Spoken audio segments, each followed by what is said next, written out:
여러분, 목사라는 직업, 목사가 직업 맞나요? 저는 목사가 직업이라고 생각합니다. 목사라는 직업은 저희 개인적으로 참 의미 있고 참 자랑스럽다고 얘기할까요? 그런 의미가 저에게 있습니다. 제가 어릴 적에 시골에 있는 교회에 가면, 제가 교회 딱 가면 목사님께서 경수야 왔니? 하고 딱 안아주면서 이렇게 도닥도닥 해줬던 그 느낌이 제 등에 지금까지도 남아 있습니다. 이렇게 잘 도닥도닥 해주셔서 그분의 그 사랑을 받으면서 교회 가는 것이 참 즐거웠었던 것 같습니다. 교회 가면 새로운 것을 배웠고, 또 교회 가면 사랑을 받을 수 있어서 무한 교회 가는 것에 대해서 일주일 동안 기다린 적도 있는 것을 제가 기억합니다. 나를 맞아주고 나를 사랑해 주셨던 그 기억이 지금도 제 안에 있습니다.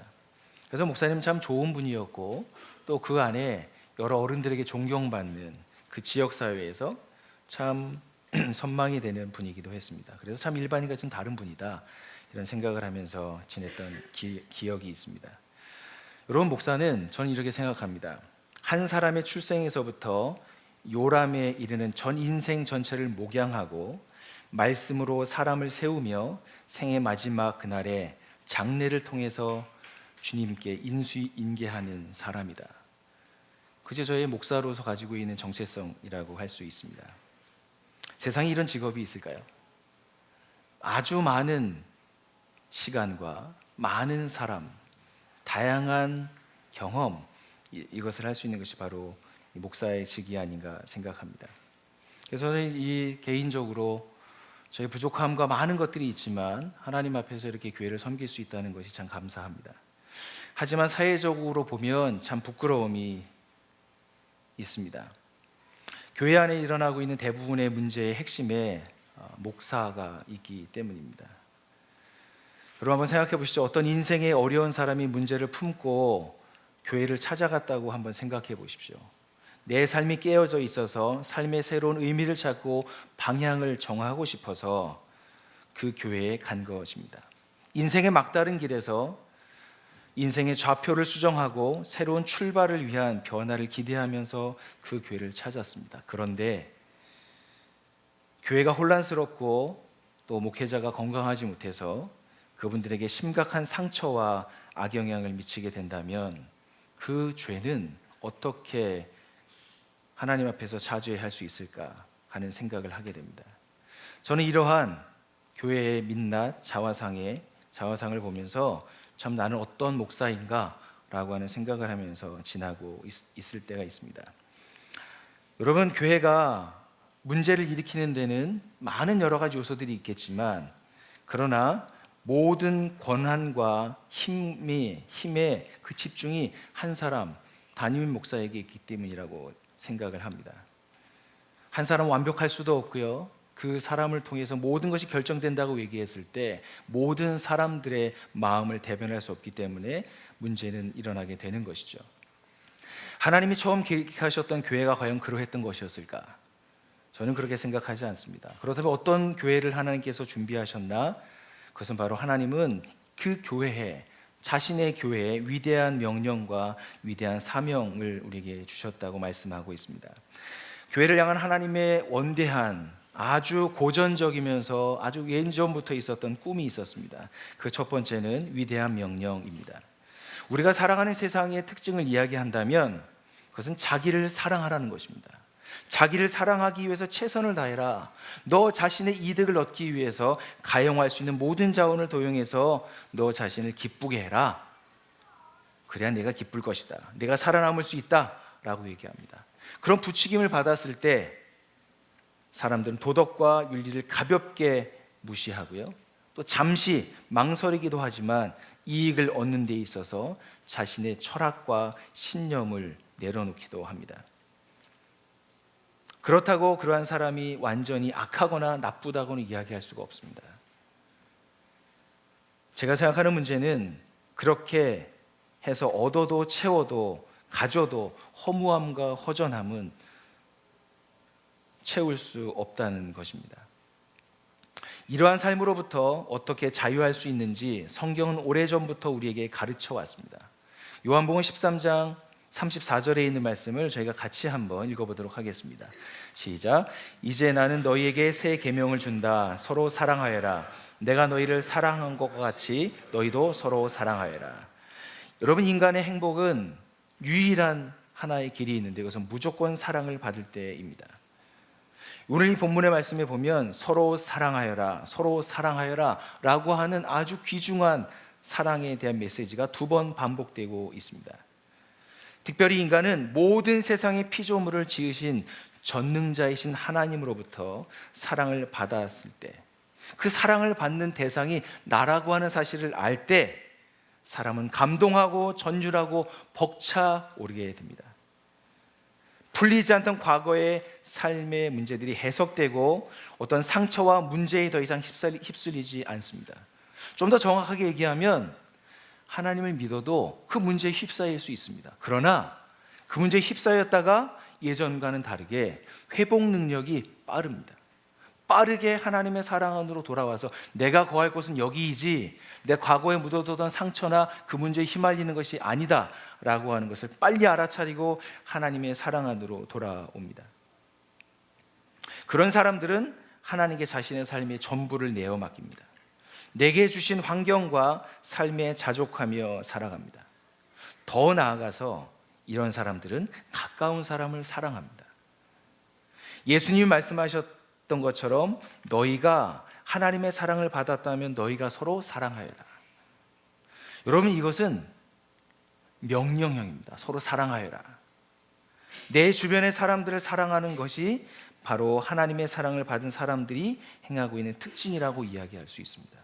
여기서 서로 사랑하여라 라고 얘기하는 것은 그냥 서로 사랑해 라고 하는 것으로 끝나는 것이 아니라 그 사랑하면서 어떻게 됩니까? 서로 하나가 되는 것을 포함하고 있는 의미입니다. 사랑하면 서로 하나가 됩니다. 사랑하면 그 안에 생명이 움트게 됩니다. 생명이 소생하게 됩니다. 사랑하면 어떻게 됩니까? 닮습니다.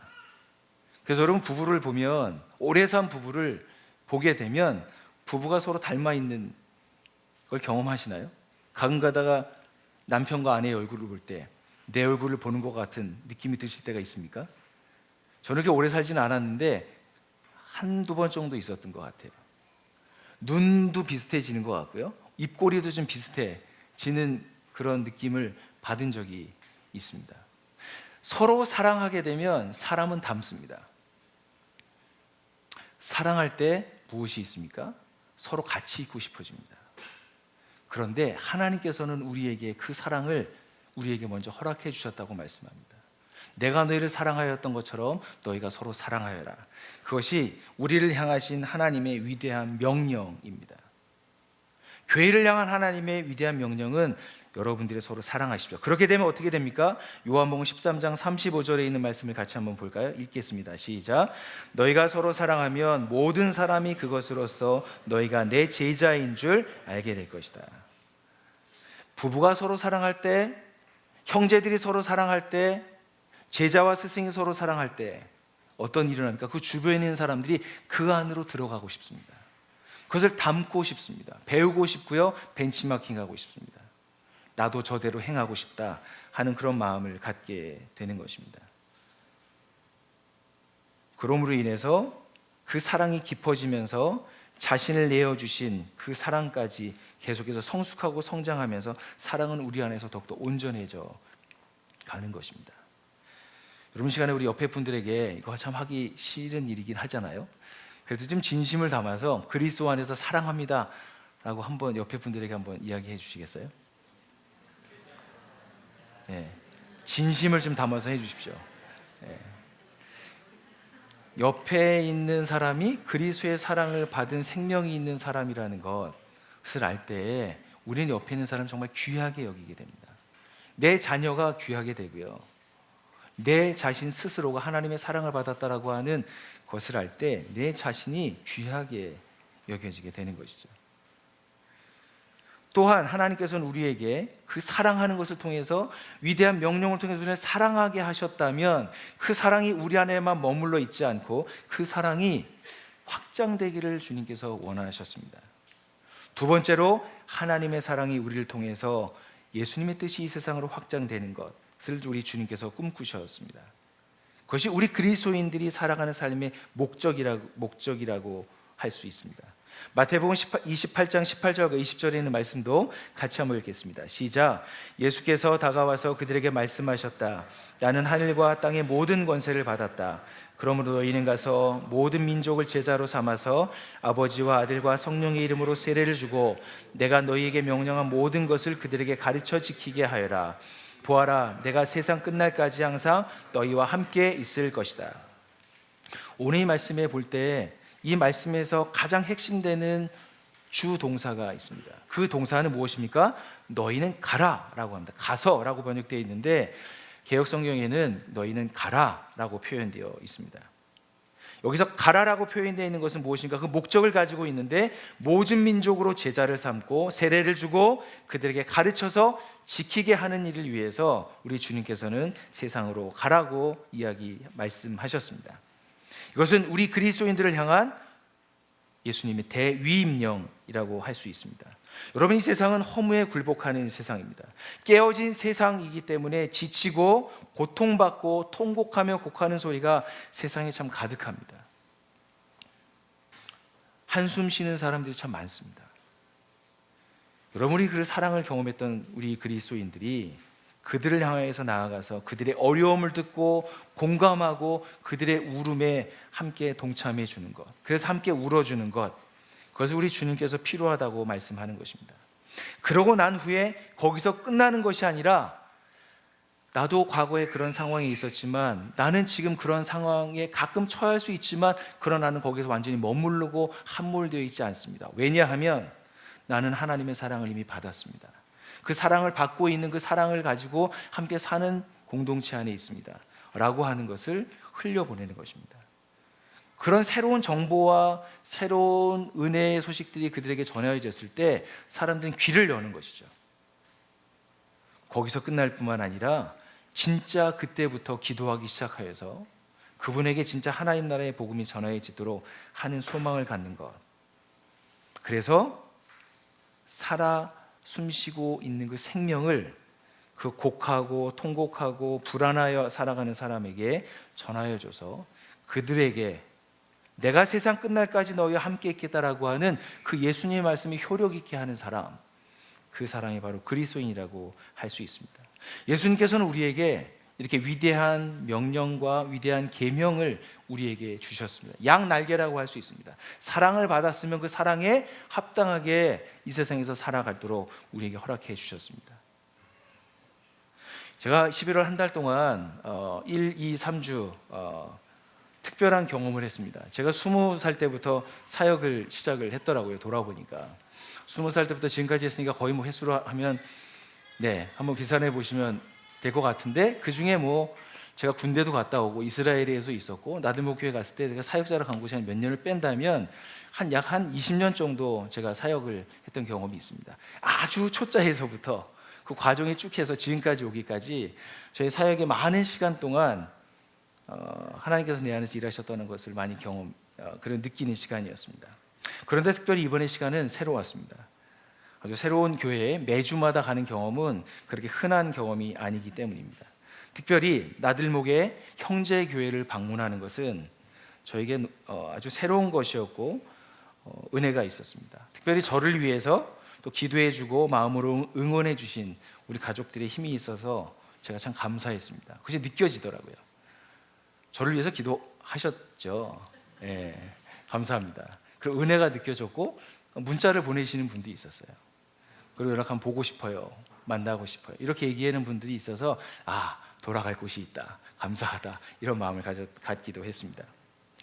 제가 순회 설교를 하면서 매주마다 그 교회를 찾아가기 위해서 내비게이션을 켜고 시간을 어느 정도 되는지 러닝타임을 좀 더 이렇게 계산을 하고 그 교회에 찾아가는 것은 저에게 설레이기도 했지만 또 하나는 긴장감도 저에게 있었습니다.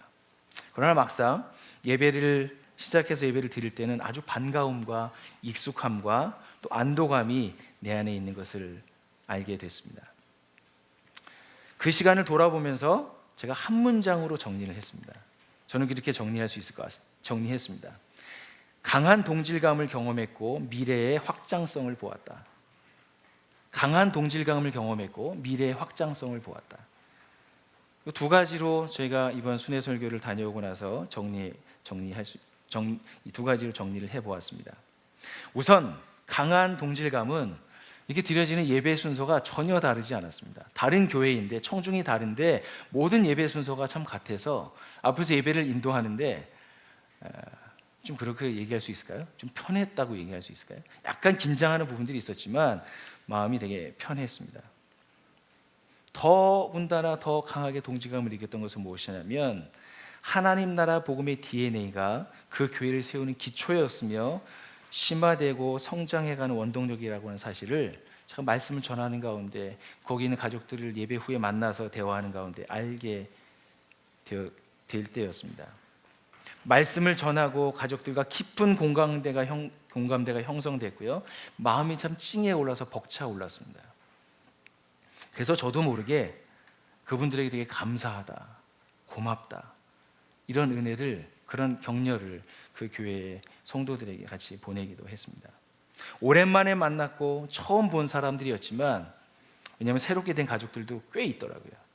그런데 우리는 다른 교회가 아니구나, 같은 교회구나, 우리는 형제이구나 하는 그런 마음을 갖고 돌아왔습니다. 특별히 서로교회 갔을 때 저에게 큰 은혜가 있었는데 여러분들에게 한번 말씀드린 적이 있지만 저희가 이 리모델링 하기 전에 1월 19일 날 여기에다 바닥에다가 저희가 찾는 이의 이름을 쓰지 않았습니까? 그때 찾는 이로 기록했었던 그 자매, 언니죠, 언니가 그 교회에 있었고 또 그 자매의 동생이 이름을 썼는데 그 자매가 하늘 가족이, 세례받고 하늘 가족이 돼서 거기에 예배 이렇게 청중에 앉아 있는 거예요. 그리고 가정교회도 들어가서 건강에 성장이 있다는 소식을 들을 때 말할 수 없는 은혜가 있었습니다. 우리 네트워크 교회는 우리가 함께 세워가는 것이구나, 열매를 함께 공유하는 것이구나 하는 그런 은혜를 제가 보았습니다. 그러나 동시에 미래의 확장성을 제가 보았다라고 말씀드리는 것은 사실 어떤 교회에 대해서 큰 비전을 제가 보고 온 것은 아닙니다. 서로 교회는 사실 신촌의 큰 대로를 중심으로 해요. 예배의 장소가 4군데로 나눠져 있습니다. 4군데로 나눠져 있는 그곳에 함께 모일 수 있는 공간이 사실 없기 때문이거든요. 그래서 주일날 11시 예배를 드리고 끝나고 나면 5분 안에 가족들이 다 사라집니다. 그리고 여기도 이 강당 같은 곳이기 때문에 의자를 다 걷고 원위치 하는데 순간적으로 그게 이루어지는 것을 제가 보았습니다.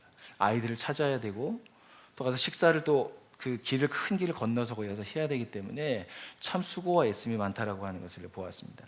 나중에 꿈꾸는 교회 갔을 때는 성남시청 근처에 사무실과 함께 작은 예배당을 만들었어요. 그리고 카페처럼 가족들이 와서 음식을 먹을 수 있고 또 뭐 교제할 수 있는 그런 공간까지도 잘 만들어 놓은 곳에서 11시에 교사와 사역자들 예배가 있습니다. 일부 예배가 있습니다.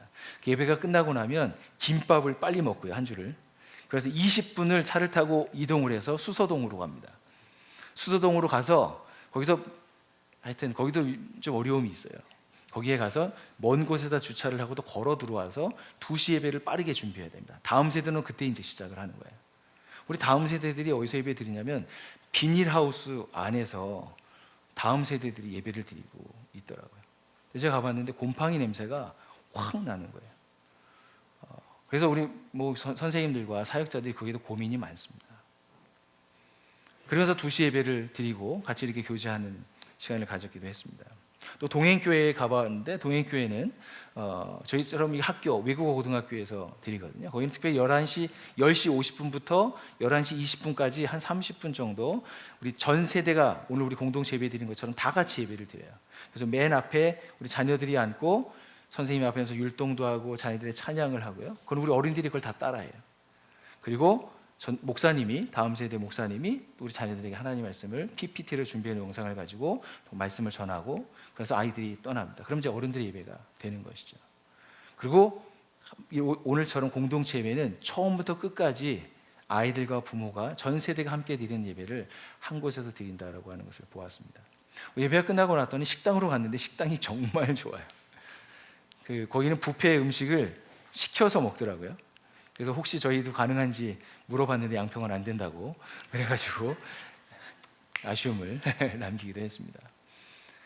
식사하는 공간이 따로 있고 열린 대화할 수 있고 풍성한 삶의 초대와 청년들이 함께 모여서 교제할 수 있는 그런 공간이 있어서 또 다 다르구나라고는 생각을 했습니다. 그런데 제가 정말 이 다른 교회들, 이 형제의 교회들을 보라보면서 겪어가는 여러 어려움들과 힘든 부분이 분명히 존재하지만 그러나 여기서 확장의 가능성이 있다라고 하는 것은 사실은 제가 우리 함께 하고 있는 가족들을 통해서 제가 본 비전이었습니다. 예전에는 가족들이 나들목 교회에 있을 때는 저 멀리 있었던 사람들이 그 교회의 최일선의 제 앞부분에 와서 사역하고 봉사를 하고 있더라고요. 교사하는 사람들이 그렇게 많았습니다. 자신이 가지고 있는 은사를 다음 세대를 섬기는 일에 수고하며 애쓰고 있는 교사들, 복음을 전하기 위해서 이끄미로 자원하면서 사람들에게 복음을 전하고 있는 이끄미들, 그런 얘기를 들을 때 참 은혜와 감격과 감사가 있었습니다. 결국 교회를 세우는 것은 규모나 재정과 크기가 아니라 한 사람, 하나님 나라의 복음을 가지고 자신을 들여서 하나님의 위대한 명령과 사명을 감당하는 사람이구나 하는 것을 제가 보았습니다. 그런데 제가 6개월 전에 이렇게 헤어졌던 교회에 새롭게 가서 보았는데 어떻게 이렇게 강한 동질감과 또 새로운 확장성, 미래의 확장성을 볼 수 있었는가 좀 고민을 한번 해봤어요. 어떻게 이렇게 같을 수 있을까? 그런 생각을 했을 때 저희는 같은 성경적인 사명의 기초에서 교회를 세우고 있기 때문이라고 하는 결론을 좀 내려보았습니다. 제가 우리 설교 안에 우리 나들목 교회 네트워크의 사명 선언문이라고 좀 써놨는데요. 우리 나들목 네트워크 교회는 이렇게 우리가 사명 선언문을 가지고 교회를 함께 세워가고 있습니다. 우리 같이 한번 이 짧게 뒤에 있는 부분 한번 읽어볼까요? 시작.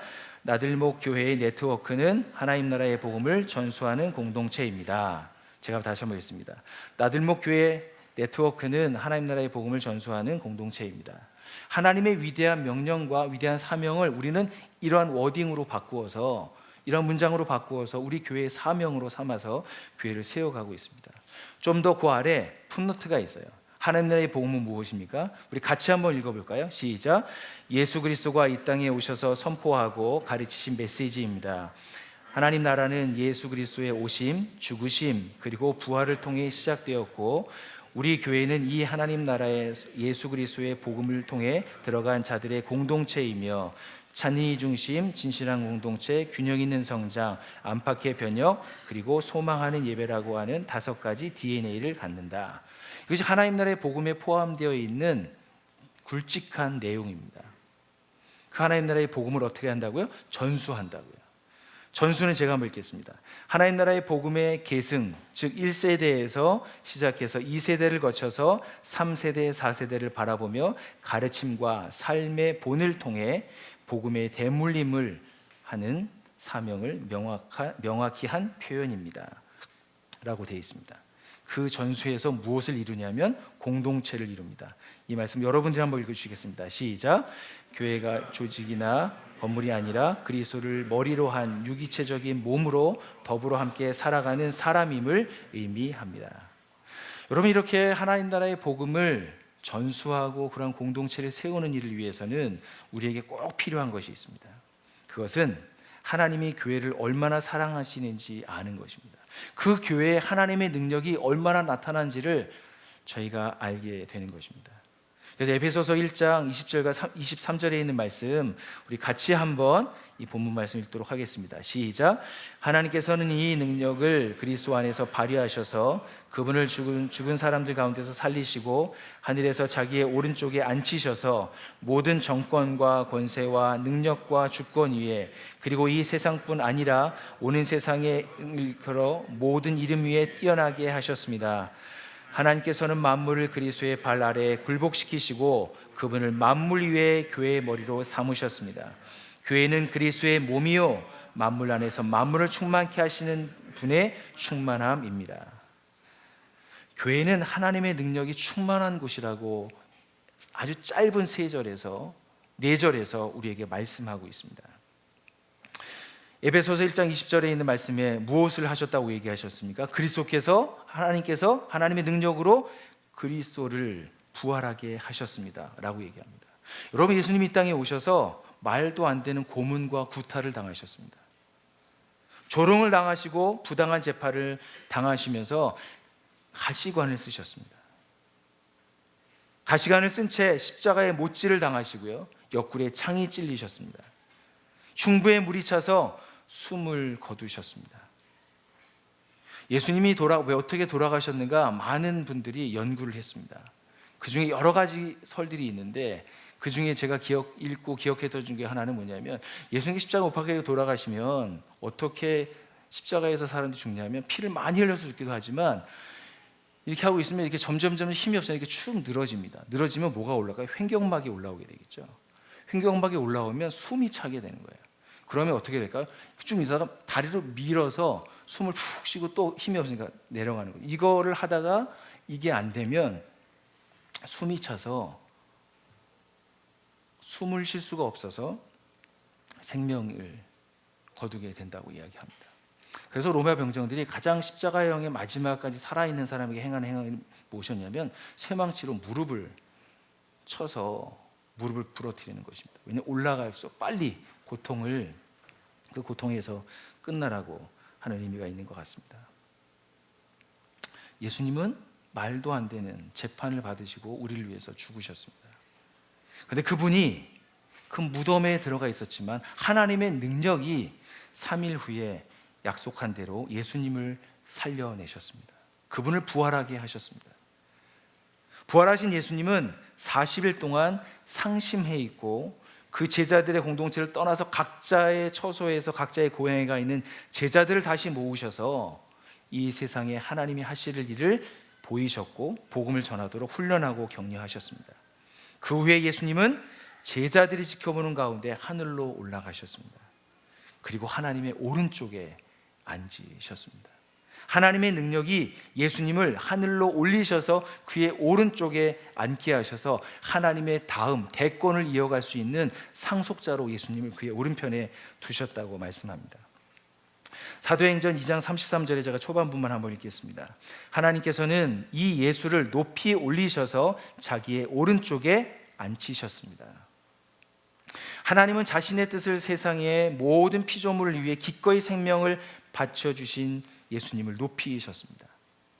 하늘의 오른쪽에 앉게 하셨고, 원래 예수님의 자리로 복귀시키심으로써 하나님과 예수님이 함께 동등될 수 있도록 그 자리로 불러주셨다고 말씀합니다. 하나님께서는 예수님을 죽음에서 살리시고 오른쪽에 앉게 하셔서 하나님의 능력으로 예수님이 이 땅에 오시기 전에 그 처음의 상태를 회복하셨다고 말씀합니다. 그뿐 아니라 이 세상의 모든 피조물이 그 다음, 즉 그리스도를 중심으로 돌아갈 수 있도록 하셨습니다. 그래서 21절에 있는 말씀에 보면, 모든 정권과 권세와 능력과 주권 위에 이 세상뿐 아니라 오는 세상에서 일컬어지는 모든 이름 위에 예수의 이름을 뛰어나게 하셨고, 그분의 이름 위에 만물을 복종하게 하시고 굴복하게 하셔서 세상의 모든 것에 머리로 삼으셨다고 말씀하고 있습니다. 그 표현을 빌립보서 2장 9절과 11절에 있는 말씀에서도 하고 있는데요, 이 말씀 같이 한번 읽어보도록 하겠습니다. 시작. 그러므로 하나님께서는 그를 지극히 높이시고 모든 이름 위에 뛰어난 이름을 그에게 주셨습니다. 그리하여 하늘과 땅 위와 땅 아래에 있는 모든 것들이 예수의 이름 앞에 무릎을 꿇고 모두가 예수 그리스도는 주님이시라고 고백하며 하나님 아버지께 영광을 돌리게 하셨습니다. 여러분, 우리는 예수님이 구세주이고 주님이라는 사실을 하나님의 말씀 앞에서 저희가 깨닫고 들었습니다. 그런 사람들은 어떻게 하냐면, 그분 앞에 비굴한 무릎을 꿇는 것이 아니라 경외의 무릎을 꿇습니다. 나를 구원하시기 위해서 이 땅에 오셨던 예수님, 나를 위해서 다시 부활하신 그 예수님 앞에 무릎을 꿇고 무한 감격하며 벅차오르는 가슴을 주님 앞에서 기도로 바꿔가는 것입니다. 예수님은 주님으로서 구세주가 되셨고 동시에 천하 만물의 주인이 되셨습니다. 예수님은 교회의 머리이실 뿐만 아니라 세상의 머리라고 말씀합니다. 여러분, 이 믿음을 가질 때 이런 위대한 계명과 명령에 동참하는 하나님 아버지의 동역자가 됩니다. 그것이 바로 세 번째라고 얘기할 수 있는데 23절에 있는 말씀입니다. 즉 그리스도를 만물 위의 교회의 머리로 주셨다고 말씀합니다. 즉 교회는 그분의 몸입니다. 그래서 이 표현은 무슨 말씀인가 하면, 교회는 예수 그리스도를 머리로 삼고 일하는 사역 공동체라고 하는 뜻이 있습니다. 그뿐만이 아니라 예수님 안으로 부름받은 공동체이고, 예수님을 통해서 세상으로 보냄을 받은 공동체라는 의미가 이 안에 내함되어 있습니다. 우리 교회는 하나님께서 이 땅을 회복하시는 일을 위해서 우리를 교회로 세워주셨습니다. 여러분, 23절에 있는 말씀의 끝부분에 보면 만물을 충만하게 하는 분의 충만함입니다 라고는 표현이 나옵니다. 여러분, 교회는 하나님께서 이 세상을 회복하고 이 세상의 모든 것을 창조대로 돌리기 위한 전초 기지와 같은 곳입니다. 교회는 하나님의 나라의 모델 하우스입니다. 교회를 통해서 하나님의 나라가 앞으로 어떻게 임할지를 보여주는 곳입니다. 그 예수를 통해서 하나님의 뜻이 교회에 성취될 뿐만 아니라, 교회를 통해서 이 깨어진 세상을 회복하고 세상을 완전히 새롭게 창조하실 그날까지 주님의 동역자가 될 수 있는 초청을 우리에게 하고 계시는 것입니다. 사랑하는 우리 나눔의 양평 우리 가족 여러분, 그리고 또 우리 이 자리에 오신 우리 손님 우리 여러분, 한 사람의 가치를 여러분들은 어디서 찾으십니까? 여러 스펙도 있을 것 같고요, 내가 하는 어떤 경력이 있을 수도 있을 것 같습니다. 아니면 내가 갖고 있는 통장의 어떤 잔액, 아니면 연봉, 그런 것들로 내 자신을 평가할 수 있지도 모르겠습니다. 그러나 그렇게 하는 순간 우리는 비교의식과 열등의식에서 벗어날 수 없습니다. 우리의 정체성은 우리를 구원하시고 우리를 하나님의 만물을 충만케 하는 그 교회로 부르신 그 하나님의 사랑을 믿을 때에야 우리의 정체성은 새롭게 됩니다. 우리는 세상에 굴복하지 않고 자랑스러운 하나님의 자녀로 그 나라를 상속받을 자로 살아갈 수 있습니다. 이것이 하늘 가족의 완성입니다. 여러분, 이를 위해서 우리가 어떠한 삶을 살아야 될까? 우리 만물을 충만하게 하는 교회가 되기 위해서 첫 번째 저희가 해야 할 일들은, 첫 번째, 현세 기복신앙을 경계하는 것입니다. 여러분, 기복신앙은 말 그대로 우리 신앙의 중심에 복을 구하는 것입니다. 신앙생활의 목표가 복을 얻는 데 있다는 것입니다. 물론 복을 추구하는 것을 무조건 비판할 수 없습니다. 이를 위해서 기도하는 것 함부로 정죄할 수 없죠. 왜냐하면 예수님께서도 주기도문에 일용할 양식을 우리에게 주옵시고 라고 우리에게 말씀하셨습니다. 일용할 양식을 구하는 것, 우리가 잘 먹고 건강하게 사는 것은 하나님의 뜻입니다. 그런데 그 이상을 구해서 추구하는 것이 바로 기복입니다. 하나님으로부터 무언가를 계속해서 얻어내려고 하는 그 심성, 그것이 문제입니다. 이것이 왜 문제가 되냐면, 기복성이 기복주의로 발전해서 건강한 신앙생활의 핵심이라고 얘기할 수 있는 하나님과의 인격적인 관계가 깊어지지 않고 성장하지 못하는 데 문제가 있기 때문입니다. 철저하게 자신의 이기적인 욕구를 해소하기 위해서 하나님을 이용합니다. 하나님께서 자신이 원하는 것을 주면 감사하고 분을 높이지만, 반대의 경우에는 하나님을 버리고요, 피조물에게 집착해서 결국 우상 숭배로 빠지는 위험성이 크다고 볼 수 있습니다. 여러분, 우리 대한민국에 있는 많은 교회가 물질이 없어서 힘을 잃은 것이 아닙니다. 사람도 많고 건물도 크고요, 프로그램도 넘쳐납니다. 심지어 설교도 참 많은 것 같습니다. 중요한 것은 그분과 인격적인 교제가 깊어지며 성숙해가는 진정한 제자가 부재하기 때문입니다. 아니, 소수이기 때문입니다. 우리가 매주 설교를 듣고 많은 것을 배우지만 그것이 내 삶에 적용이 되지 않는다면, 저는 이렇게 생각합니다. 내 영혼의 지방이 쌓여간다는 것입니다. 지방이 쌓여가면 우리는 움직이지 않습니다. 우리 몸은 점점 커져가지만 움직이지 못하는, 그리고 나중에는 몸에 이상이 오는 그 증상을 경험합니다. 그런 사람이 많은 곳에는 신앙이 어린 아이들만 있습니다. 어려서 베이비시팅 해줘야 되고 누군가의 손길을 도움은 필요하지만 스스로 일할 수 없는 사람들. 그러나 그 사람들이 하는 것이 있습니다. 판단은 많습니다. 왜냐하면 많은 것을 들었기 때문에. 우리 교회는 왜 이래? 라고 하는 비판력을 늘어갑니다. 그렇게 되면 교회는 건강할 수 없고 교회는 아픕니다. 다시 한번 말씀드립니다. 하나님과의 인격적인 관계가 깊어져 가는 사람, 그 사람들을 통해서 예수님을 닮아가는 사람이 많아지는 것을 우리 주님께서는 원하십니다. 그러할 때 우리는 만물을 충만케 하는 교회로 계속해서 지속하여 성장해 갈 수 있습니다. 이런 일을 위해서 우리에게 성찰하는 시간은 참 중요한 것 같아요. 여러분, 특별히 나들목 우리 교회는 우리 11월이 되면 우리의 1년을 한번 돌아보는 시간을 우리 교회 전체가 갖습니다. 나들목 교회에 있을 때 11월이 되면 되게 우리 언약 가족들, 우리 언약 가족들은 되게 좀 힘든 시간이긴 했어요. 한 달을 나의 지난달의 예배의 삶, 기도의 삶, 공동체의 삶, 이웃과 세상과의 삶을 돌아보면서 어떻게 보면 거기다 내용을 적어야 했습니다. 그래서 그 내용이 언약가족 돌아보기라고 하는데 이번에 페이지를 세보니까 26페이지가 되었었더라고요. 알고 있으셨습니까? 26페이지 했던 거? 그런데 이번에 우리 나들목의 한평교회에서 이렇게 가지 말고 좀 핵심적이고 형식적이지 않게 우리가 돌아볼 수 있도록 하자 해서 8페이지로 줄였습니다. 별로 기쁘지 않으신가 보네요. 해야 된다는 부담감이 있어서 그러신가요? 그 페이지를 받아보시고 그것을 받아보셔서 나의 지난 1년의 삶들을 하나님 앞에서 성찰해 보시는 이 추월의 시간을 가지셨으면 여러분의 갖기를 격려드립니다. 그 시간을 통해서 나는 하나님과의 관계가 어땠는지, 나가 사랑하고 있는 이웃, 사랑하는 사람들과의 관계는 어땠는지, 특별히 내 자신과의 관계는 건강한지, 내가 속해 있는 세상과의 관계에서 어떤 관계를 맺고 있었는지를 그곳에서 기록하면서 자신을 돌아보는 시간을 오늘부터 시작해서 계속해서 가져보는 것입니다. 그리고 12월 22일 날 저희가 이 주일날 성탄 예배로 이 자리에서 함께 드릴 텐데, 그때 성찬을 함께 나누면서 그때 우리가 함께 하나님 앞에 헌신하는 시간을 가지려고 합니다.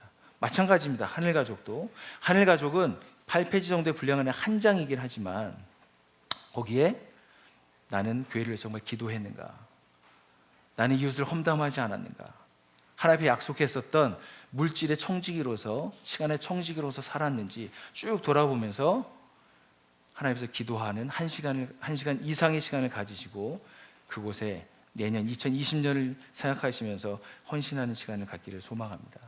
그렇게 돌아보는 정기적인 시간이 있을 때 우리는 이 세상에서 이야기하고 있는 것에 부추김을 당하지 않게 됩니다. 두 번째는 세상 만물의 근원이신 하나님을 사랑하는 것입니다. 여러분, 기독교의 핵심은 예수님께서 처음에 말씀하셨던 너 자신을 부인해라, 너를 부인하고 나를 쫓으라라고 말씀하셨습니다. 너를 부인하고 어떻게 하라는 말씀인가요? 너 자신을 부인하고 너의 사고방식과 옛습관을 벗어버리고 나의 하나님 중심의 사고로 바꾸어라 라고 말씀합니다. 너의 과거와 결별하고 하나님의 나라로 들어오라 라고 말씀합니다. 그런데 여기서 오해하지 말으셔야 될 게, 자기를 부인하라고 얘기했을 때 이것은 자기 자신을 비하하라는 뜻이 아닙니다. 존재 자체를 부정하라는 뜻이 아닙니다. 그리스도 예수를 믿기 전에 있었던 나의 옛습관을 부인하고 그리스도 예수 안에서 얻었던 새로운 성품, 새로운 소망을 긍정하고 어떻게 해요? 하나님의 사랑 안으로 들어오는 것, 그것을 격려하는 것이 바로 자기를 부인하는 것의 궁극적인 목적이 있습니다. 즉 하나님과의 인격적인 관계를 깊이 있게 하면서 그 주님 안에서 풍성한 은혜를 경험하는 것, 그럴 때 사람들은 살아납니다. 제가 예전에 만나본 어떤 한 자매의 그 고백이 좀 기억에 나서 여러분과 함께 좀 나누고 싶습니다.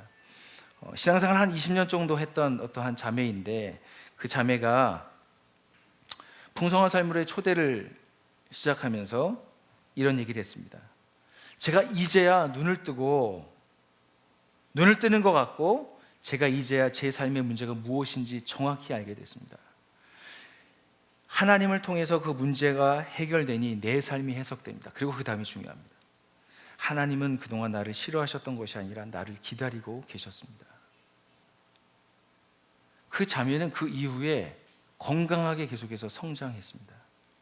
진짜 자신이 만나야 될 그 하나님, 그 하나님의 사랑을 받는 수혜자가 그동안 다른 사람인 것처럼 여겨졌지만 이제는 그 대상이 자기라는 사실을 알았을 때 그 자매의 삶에는 완전한 패러다임의 전환 이루어져서 그는 하나님과 사랑하며 살아가고 있습니다. 저는 그 자매를 알고 있습니다. 그러니까 하나님을 사랑하는 사람의 경험을 통해서 그 사람은 지금 목자가 되어 있고요, 그 목자가 돼서 또 여러 사람들을 품은 사람으로 서 있습니다. 우리에게 핵심입니다. 하나님을 사랑하는 것, 하나님의 사랑을 받아 누리는 것, 그것을 통해서 우리는 하나님의 만물을 충만케 하는 교회를 세워나갈 수 있습니다. 그게 하나님의 사랑을 받은 사람들이 그 다음으로 나가서 당연하게 나오는 결과는 무엇이냐면 그리스도의 몸인 교회를 사랑하는 것입니다. 여러분, 교회에 대한 부정적인 이야기가 참 매스컴에 심심치 않게 오르내립니다. 교회에 대한 비통한 이야기들이 주변에 떠돌아다닙니다. 왜 그리 깨어진 교회들이 많고 왜 그렇게 상처받은 사람들이 많은지 정말 저희 주변에도 많이 볼 수 있지 않습니까? 여러분에게 교회는 어떤 곳입니까? 교회 하면 어떤 그림이 떠오르시나요? 교회에 무슨 일을 여러분은 말하고 싶으신가요? 저마다 교회에 대해서 겪은 많은 일들을 이야기하고 싶으실 것입니다. 그런데 여러분, 교회를 비판할 수 있지만 여러분, 교회의 그 비판한 부분은 아프지만 도려내야 하는 것이 맞지만, 그러나 우리가 기억해야 될 것은 교회를 미워하거나 부끄러워하거나 나와 상관없이 여겨서는 안 됩니다. 왜냐하면 우리 주님이 교회를 지금도 사랑하시기 때문입니다. 개인적으로 교회를 통해서 저 자신은 예수님을 알게 됐습니다. 예수님을 통해서 생명을 얻고 예수님이 나의 구원자시고 주님이라는 사실을 고백했을 때 내 삶의 중심이 단단하게 세워졌던 것입니다. 그러니 성도라고 하면 교회를 당연히 사랑하는 것입니다. 하나님은 교회를 이 세상의 만물을 충만케 하는 유일한 지상의 하나님의 나라로 이 가운데 세워주셨습니다. 여러분, 그래서 교회를 통해서 만물을 회복해 가시는 그 하나님의 그 사랑을 아신다면 교회에 대해서 이야기할 때 여러분 함부로 이야기하시면 안 됩니다. 교회를 얘기할 때 교회는 예수님이십니다. 교회는 그리스도의 몸이라고 했고, 몸은 어디 연결되어 있습니까? 머리와 연결되어 있습니다. 머리와 몸은 하나입니다. 머리의 지시를 받아서 몸이 움직일 때 그 몸은 건강한 몸인 것처럼 몸이 머리를 욕하면 병원에 가야 되겠죠. 무너지는 것입니다. 여러분, 교회에 대해서 상처를 입히면 주님께서 상처를 받으시는 것입니다. 교회를 무시하면 주님이 무시를 당하시는 것입니다. 교회를 비판하면 여러분, 주님이 비판을 받으시는 것입니다. 여러분, 교회를 위해서 꼭 어떤 이야기를 하시고 싶으실 때, 그건 저에게도 하는 말인데, 기도하고 하나님 앞에서 건설적인 어떤 대안을 가지고 함께 이야기했으면 좋겠습니다. 교회가 왜 저래 하는 순간 그것은 예수님이 왜 저래, 하나님이 왜 저래 하는 것과 같습니다. 우리가 하나님의 사랑을 받아서 교회를 사랑할 때 이 세상의 만물을 충만케 하시는 그 교회의 놀라운 은혜의 회복이 있을 수 있습니다. 그래서 우리 한 사람은 참 소중합니다. 말씀의 지금 결론을 내리도록 하겠습니다. 하나님의 능력이 진짜라고 우리가 믿는다면, 예수님을 하나님의 능력으로 살리시고 보좌의 오른쪽에 앉게 하셔서 세상의 모든 만물을 통치하게 하신 것을 믿는다면, 하나님의 능력이 예수를 세상의 모든 정권과 권세와 능력과 주권 위에 두시고 예수를 만물 위의 교회의 머리로 세우신 것을 믿는다면, 하나님의 능력이 교회를 그리스도의 몸으로 세우시고 만물을 하나님의 영광으로 충만하게 하심을 믿는다면, 우리가 함께 교회를 세워나가기 위한 수고는 헌신이 아닐 수 있습니다.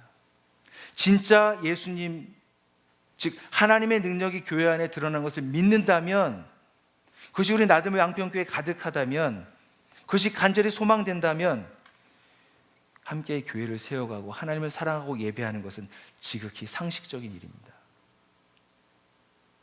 내가 예수님의 사랑을 받았다면 그분께 사랑으로 보답해드리기 위해서 사람을 섬기는 일은 아주 지극히 당연한 상식이라고 말씀드리는 것입니다. 나를 위해서 죽으셨고 우리를 위해서 죽으셔서 부활 승천하셨던 그 예수님, 이 땅에 그 예수님이 하나님이 세상을 충만하게 하시길 원하신다는 것을 아는 사람들은 자신의 위대한 발걸음을 내딛어서 하나님의 위대한 계명과 위대한 사명을 이 땅에서 성취해 갈 것입니다. 우리 나들모 양평교회가 이 지역사회에 하나님의 놀라운 영광과 생명을 충만하게 하는 교회가 되기를 간절히 소망합니다. 그 일을 위해서 우리 모두가 한마음과 한뜻으로 저희 교회를 사랑하며 하나님을 사랑하고 우리의 삶을 주님께 맡겨드리기를 간절히 소망합니다. 시간 같이 1분간 좀 침묵하며 우리 하나님 앞에서 주시는 말씀을 좀 분별하도록 하겠습니다.